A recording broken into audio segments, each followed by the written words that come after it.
चलिए आज एक ऐसी दुनिया में चलते हैं जो हमारी आंखों से तो छिपी हुई है, लेकिन हमारे जीने के तरीके को पूरी तरह से बदल रही है।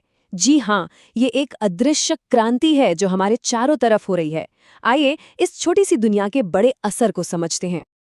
अच्छा, एक बात सोचिए, एक तरफ है आपका शानदार चमचमाता क्यूलेड टीवी और दूसरी तरफ है वो सनस्क्रीन जो आप धूप से बचने के लिए लगाते हैं।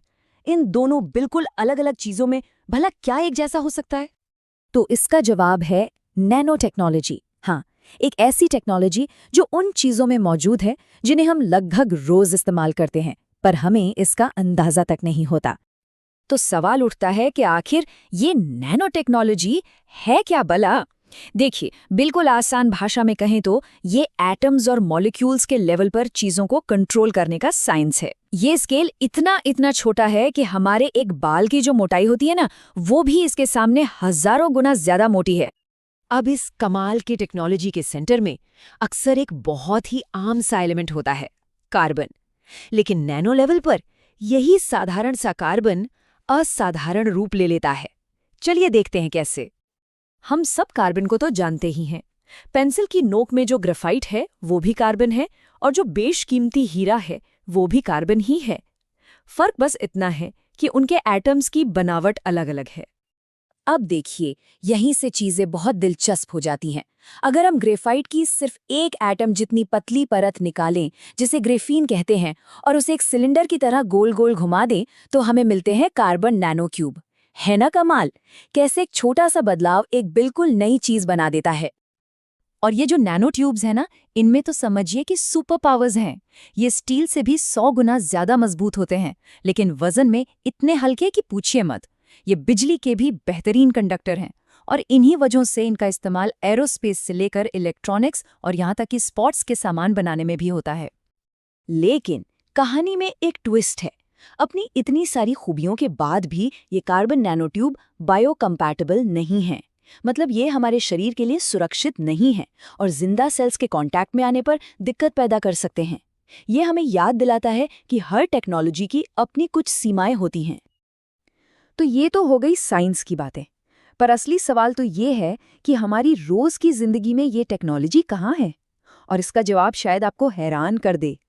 अगली बार जब आप सनस्क्रीन लगाएं ना, तो याद रखिएगा कि जिंक ऑक्साइड के नैनो पार्टिकल्स ही आपकी स्किन को प्रोटेक्ट कर रहे हैं। आपकी QLED टीवी के वो शानदार वाइब्रेंट रंग, वो क्वांटम डॉट्स नाम के नैनो पार्टिकल्स की देन है। जिन कपड़ों पर दाग आसानी से नहीं लगते, उन पर नैनो कोटिंग होती है। और तो और फर्नीचर को आग से बचाने के लिए भी इसका इस्तेमाल हो रहा है। ये टेक्नोलॉजी सच में हर जगह है। और जरा भविष्य की सोचिए। ग्रेफीन की मदद से ऐसी टच स्क्रीन्स बन रही हैं जिन्हें आप मोड़ सकते हैं, रोल कर सकते हैं। जरा कल्पना कीजिए एक ऐसे फोन की जिसे आप मोड़कर अपनी जेब में रख लें।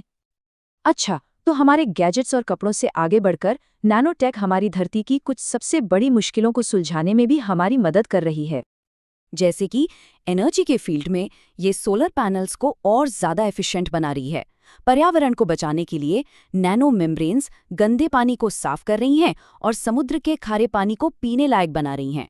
और तो और खेतीबाड़ी में भी ये पक्का कर रही है कि खाद और कीटनाशक सीधे पौधों तक पहुंचे, जिससे वेस्टेज और पोल्यूशन दोनों कम हो। और हाँ, एक बहुत ही ज़रूरी बात, ग्रीन हाइड्रोजन जो क्लीन एनर्जी का भविष्य माना जाता है, उसे बनाने में भी ग्राफीन एक बहुत बड़ा रोल निभा रहा है। ये वाकई में पूरी दुनिया के लिए एक गेम चेंजर हो सकता है। देखिए, हर पावरफुल टेक्नोलॉजी की तरह नैनोटेक के भी दो पहलू हैं। फायदे तो बेशुमार हैं, पर कुछ गंभीर चिंताएं भी हैं जिन पर बात करना बहुत ज़रूरी है।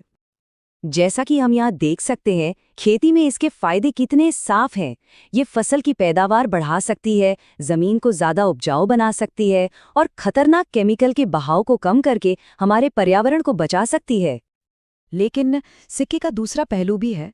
हमें अब तक ये पूरी तरह से नहीं पता कि इन नैनो पार्टिकल्स का हमारे पर्यावरण और हम पर लंबे समय में क्या असर होगा।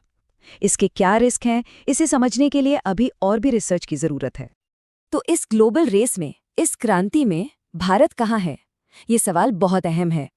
चलिए देखते हैं कि इस फील्ड के भविष्य को बनाने में भारत क्या भूमिका निभा रहा है। ये आंकड़ा वाकई में बहुत कुछ कहता है। नैनो टेक्नोलॉजी की रिसर्च में पता है भारत की रैंक क्या है? तीसरी। हम दुनिया में तीसरे नंबर पर हैं।